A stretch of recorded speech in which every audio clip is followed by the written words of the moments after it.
Obviously, this is your first year in a team management role for Factory KTM. How is it, the role transition from a rider? How do you find it?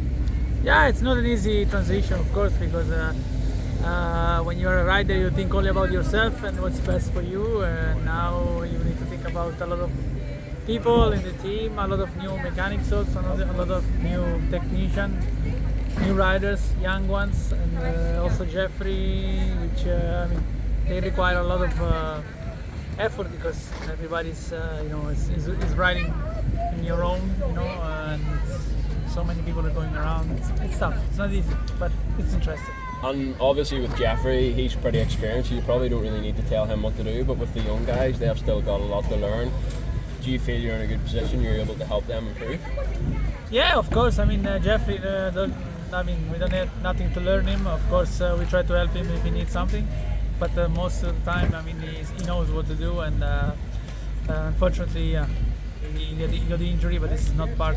It's part of racing. The young guys, of course. My experience is there to help whatever they need.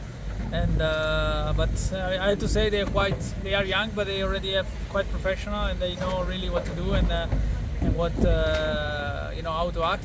So it's really nice to see that this young generation is already really professional, this way. And what's it like watching a track like that? I would say Antonio Cairoli dream track. You're probably down to get out there today. Yeah, was the tough one to miss for me, I think. And actually this year the track developed not in the last 3 or 4 times I ride.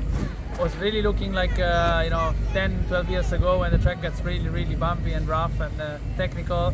Normally always gets some small kickers, sketchy bumps. Now it was really with the new sand they put, really, really nice. And I miss it a lot, but it was a good racing anyway. And just on the MX2 KTM team, when both riders were signed, I don't think it would have really been expected to be in a position where you're fighting for the title. So firstly, are you surprised that Adamo's in this championship chase? And working with him, what's it like? I really like his mentality. He's been, even up there speaking in the press conference, he's very mature for his age. Yeah, nobody I think expect that Andrea could be at this point of the season and leading the championship. Of course, today, I wasn't surprised if he didn't make any, bad motos yet, because that means that he's from another planet. Because when you are so young and you have the red plate and you're leading the championship, and last year he was not even close to top 5. It's difficult. I know what he's feeling. When you have the red plate is. And today, he messed up a little bit the second moto, but I think overall he's doing super, and everybody is expecting for him. Of course, not what he's doing already. For us was important that he could go top 5 this year, and he's already one step in front. And Sashi Konen is so small, but he's on the gas all the time. What's it like working with him and maybe trying to calm him down? But at the same time, everyone's riding fast out there.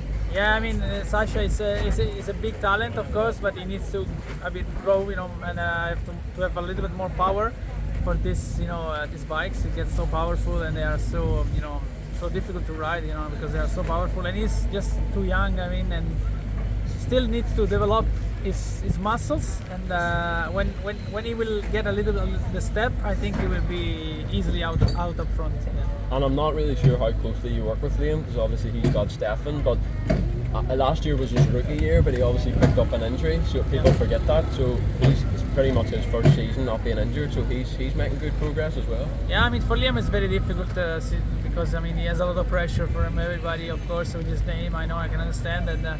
Also with the family behind him, for sure they want to help him 110%, but he's a guy that he likes to stay a lot on his own. He knows really what he wants and how to train and how to prepare himself, so he's really professional in this way. And I try to help him when he needs to, and but overall we are happy with him. He starts a little bit not on his best, this season, but after he shows some good speed. And just on young Italian talents, there's obviously Andrea, but looking at the MX85 and the MX65 classes last weekend, you must have been a happy Italian. They were doing really, really well, so the future looks bright. Yeah, super. I think the nobody expect also in Italy. They ride well, but not that well. That we expect them to win. also the Italian Federation, who is following them, they were surprised. They ride amazing and they won, and looks good at the moment. The Italian Federation is doing a good job, and I mean the youngsters are coming strong. Perfect, thank you.